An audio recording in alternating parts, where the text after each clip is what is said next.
Hello my dear students. आज मैं आपके सामने एनसीईआरटी का चैप्टर 2 पोलिनोमियल्स का एक बहुत ही बेहतरीन केस स्टडी क्वेश्चन लेके आया हूँ। ये जो क्वेश्चन है बहुत ही कॉन्सेप्चुअल क्वेश्चन है। इस टाइप के क्वेश्चन सीबीएसई ने प्रीवियस ईयर्स में पूछे भी हैं। तो मैं आशा करता हूँ कि एक 5 to 6 मिनट्स आपको इस कंप्लीट क्वेश्चन को करने में लगेंगी। आप वीडियो में बने रहिए, आपको एक बहुत ही बेहतरीन कॉन्सेप्ट मिलने वाला है। चलिए स्टार्ट करते हैं। क्वेश्चन क्या कह रहा है कि मेरे पास एक डॉल्फिन है जो जंप करती है आउट ऑफ द वाटर, पानी से बाहर जंप करती है।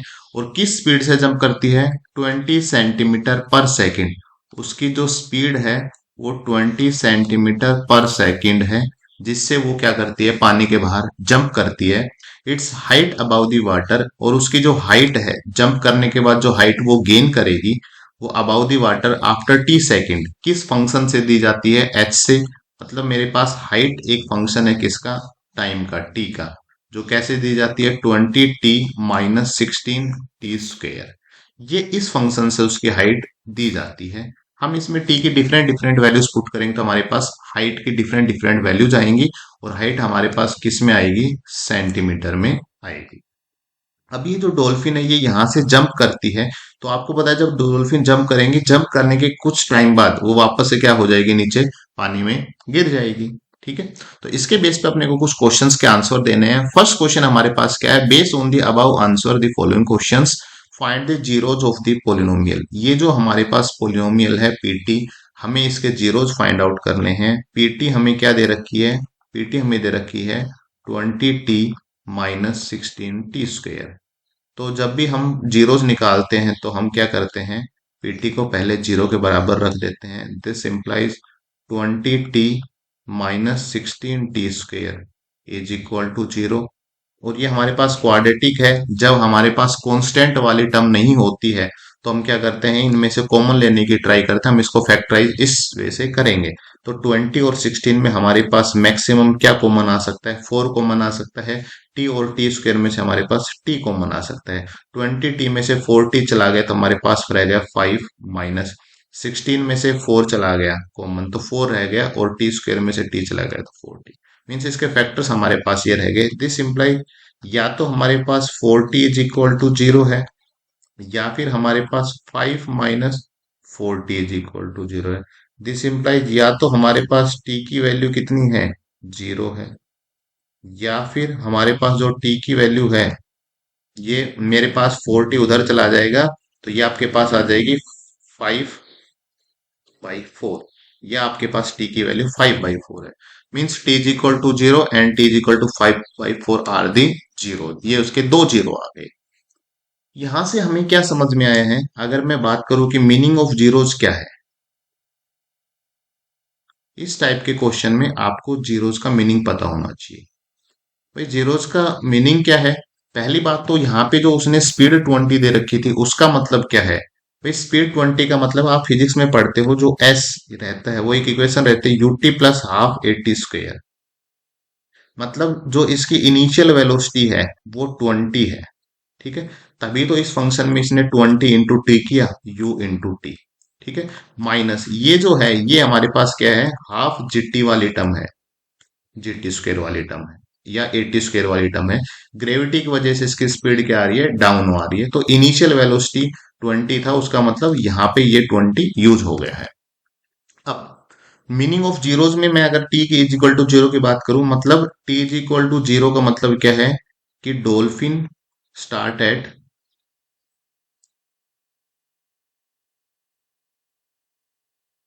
Starts from water. उसने वाटर से जंप करना स्टार्ट किया। और t = 5/4 का मतलब क्या है? कि कम्स बैक इनटू वाटर। और वो आफ्टर 5/4 सेकेंड के बाद वो पानी में वापस आ गई। ठीक है। भाई जीरोज का मतलब रहता है एक्स एक्स को कट करना। मान लो उसने ऐसा कुछ जंप किया, यहाँ 0 से स्टार्ट किया और 5/4 पे वो वापस आ गई, तभी पॉसिबल है। जीरोज का मतलब रहता है हाइट 0 हो गई यहाँ पे। तो t = 0 पे उसने स्टार्ट किया फ्रॉम वाटर से जंप करना, और t = 5/4 पे वो वापस आ गई। इसका मतलब हम क्या बोल सकते हैं? It means dolphin remains in air during t is equal to 0 to 5/4 second. मतलब वो हमारे पास 0 से 5/4 मतलब 5/4 टोटल सेकेंड्स वो कहाँ रही है, एयर में रही है। Dolphin remains in air. Zeros का मतलब ये है कि zero, t equal to zero का मतलब उसने स्टार्ट किया, और टी इक्वल टू 5/4 का मतलब उसने क्या किया, वहां से वापस वो पानी में आ गई। Next concept, next question, which of the following type of graph represent PT. जो पीटी है, हमें हमें पीटी उसने दे दिया है कि ये हमारे पास कितना था, 20t माइनस 16t स्क्वेयर। और यहाँ पे जो हमने इसके जीरो निकाले हैं, वो एक तो t is equal to 0 and t is equal to 5/4 है। ये भी मैंने आपको बता दिया। अब देखिए कि ये एक्स एक्सिस को 0 पे और 5/4 पे कट कर रही है, और डॉल्फिन क्या हो रही है, 0 से स्टार्ट किया, कुछ टाइम वो हवा में गई, उसने कुछ हाइट गेन की, और उसके बाद में वो क्या आ गई, नीचे आ गई। तो ऐसा ग्राफ कौन सा हो सकता है। एक ग्राफ को अगर हम देखते हैं तो 0 से स्टार्ट किया, 5/4 पे वो नीचे आ गई, और उसने कुछ हाइट गेन की है। तो आई थिंक इसका जो ऑप्शन ए होगा वही इसका आंसर हो जाएगा। सेकंड को देखते हैं तो 5/4 पे तो देखिए उसने मैक्सिमम हाइट गेन की, इसके अकॉर्डिंग ऐसा थोड़ी ना है, 5/4 तो उसका जीरो, तो ये नहीं हो सकता। सी वाला देखते हैं तो हमारे पास क्या है कि ठीक है, 0 से स्टार्ट किया पर 5/4 पे भी वो 0 पे आ गई, बट ये हमारे पास ऐसे ग्राफ है, मतलब ये उसने हाइट जो है वो पानी के अंदर गेन की है, डाउनवर्ड, डाउनवर्ड थोड़ी ना है। और क्या देख सकते हैं, अगर आपको ऐसे समझ में नहीं आ रहा है तो एक्स स्क्वायर का कोफिशिएंट देखना रहता है। यहाँ पे टी स्क्वायर का जो कोफिशिएंट है वो नेगेटिव है, और जब नेगेटिव है तो हमारे पास क्या रहता है, हमारे पास डाउनवर्ड पैराबोला बनता है। कैसा बनता है, डाउनवर्ड। और नेगेटिव है, डाउनवर्ड का मतलब हमारे पास सी ऑप्शन नहीं हो सकता, ये तो अपवर्ड है। तो क्या आ जाएगा, ए ऑप्शन ही रहेगा हमारे पास, वही फिट बैठ रहे हैं। और ये तो बिल्कुल भी पॉसिबल नहीं है हमारे पास 5/4 पे, ठीक है। तो ऑप्शन ए हो जाएगा। Third, at what would be, A इसमें दे रखा हमने, what would be the value of H at T is equal to 3/2 interpret the result.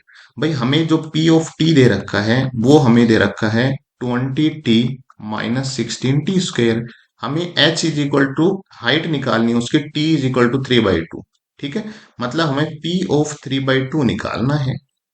तो आप 3/2 पुट कर दो, 20 × 3/2 माइनस 16 × 3 का स्क्वायर 9/4 डायरेक्ट कर देते हैं। तो यहां से तो ये आ जाएगा 30 माइनस 4 4 16 36। इसका मतलब मेरे पास कितना आ गया, -6 सेंटीमीटर। जो हाइट आई मेरे पास वो -6 सेंटीमीटर आ गई एट 3/2 इंटरप्ट द रिजल्ट। इसका मतलब क्या है हमारे पास, कि जो हमारे पास वहन टी इज इक्वल टू 3/2, 3/2 पे डॉल्फिन ने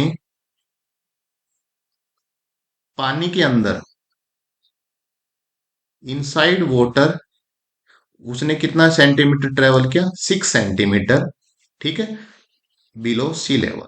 या हम इनसाइड बोल सकते हैं, या फिर हम बोल सकते हैं कि जो सी लेवल है, सी लेवल था उसके अंदर dolphin t is equal to 3/2 पे कितने सेंटीमीटर जा चुकी थी, 6 सेंटीमीटर नीचे है, ये हमें पता चला है। Next, how much distance has the dolphin covered before hitting the water level again. उतने कितनी डिस्टेंस ट्रेवल की। अभी हमने इसका ग्राफ देखा है, इसका ग्राफ कुछ ऐसा है, ये 0 था और ये 5/4 था, ठीक है। हाइट कितनी गेन की होगी उसने, तो इसकी हाइट के लिए हम क्या करते हैं, यहां से जो मैक्सिमम हाइट है, ठीक है, एच मैक्सिमम,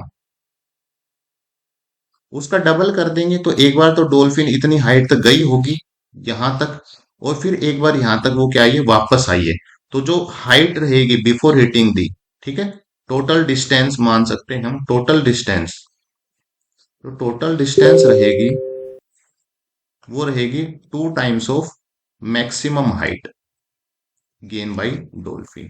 डॉल्फिन ने मैक्सिमम हाइट कितनी गेन की, तो मैक्सिमम हाइट के लिए देखिए यहाँ पे ये 0 है और ये 5/4 है, यहाँ पे जो x की मिड वैल्यू रहेगी उस पे मैक्सिमम हाइट आएगी। x की मिड वैल्यू 0 और 5/4 की मिड वैल्यू मतलब डिवाइडेड बाय 2, ये हमारे पास आ जाएगा 5/8।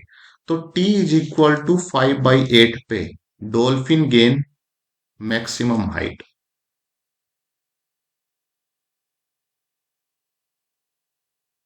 तो हम मैक्सिमम हाइट निकाल लेते हैं पहले, एच मैक्सिमम। तो एच मैक्सिमम क्या रहेगा, पी ऑफ 5/8। भाई टी इज इक्वल टू 5/8 पे मैक्सिमम हाइट है, तो पी ऑफ 5/8 का मतलब है कि हमारे पास कितना था, पी ऑफ टी कितना था हमारे पास, 20t - 16t² पुट कर दो। तो 20 × 5/8 -16 × 5/8 का स्क्वायर, तो 5 का स्क्वायर 25, 8 का स्क्वायर 64। यहां से हम इसको सोल्व कर लेते हैं। तो ये तो हो जाएगा 4 2 जा और 4 5 जा। तो 25/2 -16 4 जा 25/4। जब हम इसको सोल्व करेंगे तो ये हमारे पास आने वाला है 25/4। ठीक है, ये हमारे पास उसने मैक्सिमम हाइट गेन की है। तो जो हमारे पास डिस्टेंस रहेगी, टोटल डिस्टेंस, वो 2 × मैक्सिमम हाइट मतलब 25/4। हम इसको सोल्व करते हैं तो ये 25/2, और 25/2 का मतलब है 12.5। तो डॉल्फिन ने जो मैक्सिमम हाइट, या जो सॉरी जो टोटल डिस्टेंस ट्रेवल की before hitting the ground, t is equal to 0 से और वो टी इज इक्वल टू 5/4, उसके बीच में जो डिस्टेंस ट्रेवल की वो उसने कितने की, 12/5 सेंटीमीटर। या आप ग्राफ से देख सकते हो कि इसका मतलब क्या है, कि ये जो हाइट है उसने, ये जो हाइट गेन की है, ये 25/4 गेन की है। और एक बार वो यहां तक गई है और एक बार वापस आई है, तो हम इसका क्या कर देते हैं, डबल कर देते हैं। Thank you.